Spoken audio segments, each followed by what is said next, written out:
But wait, there's more. It's time for another edition of the Insider Trading After Show.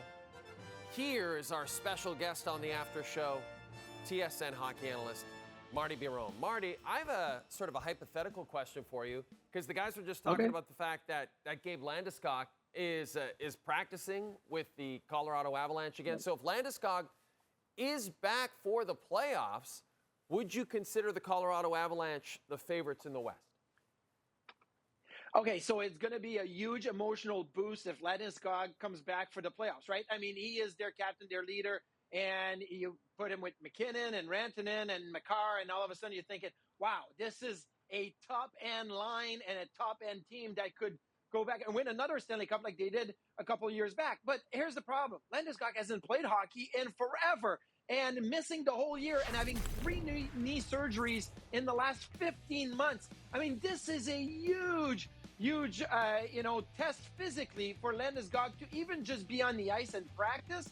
And listen, he's probably not going to play a game this year until the playoffs because the Colorado Avalanche don't have the cap space. So now we go back to, is this salary cap, circumvention, the LTIR, like Nikita Kucherov of 2020, 2021, Mark Stone last year, even Patrick Kane in 2015. So if you don't play any regular season games in 2 years, and then you hope to be at 100% in the playoffs, I think you're dreaming. So, look, it would be a huge emotional boost, but I don't think that puts Colorado as the favorite in the West. Like, the trade deadline may emerge, some team may emerge as the favorite, but Landeskog in Colorado, I don't think really moves the needle much for me.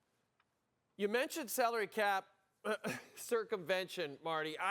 I'm kind of curious about your thoughts about this because we understand Mark Stone has been dealing with injuries over the years. We know you mentioned all this stuff with Landeskog. But can you blame fans for getting a little bit cynical at the timing of these injuries? I think we got to be realistic.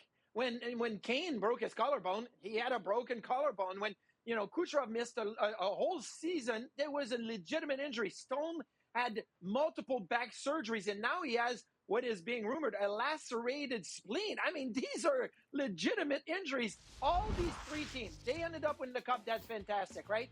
But they probably wanted to have the player in the lineup. Like, you look at the Vegas Golden Knights, they have the Edmonton Oilers breathing, down their neck. They have the LA Kings that are right behind them. Before you know it, without Mark Stone, where are they going, right? It's not the same team. And all of a sudden, you end up in the wild card spot. You have to be on the road in the playoffs. You have to play the top teams in the Western Conference in the playoffs right away in the first round. That's not what you want. So I get that. It looks like cheating, right? It looks like you are cheating the system. But every single one of those teams would rather have the player for the rest of the year and be comfortably top 2, top 3 in the Western Conference or any conferences, as opposed to say, hey, we're going to save some money, go get another player, and when the playoff starts, we'll have everybody healthy again. I don't know that it really works as a positive all the time. That is a very fair comment. Martin Biron is going to be part of our coverage on Trade Center coming up March the 8th on this network, and we cannot wait for that. We're the #1 trade deadline show. Marty, are you going to drive up from Buffalo for this thing?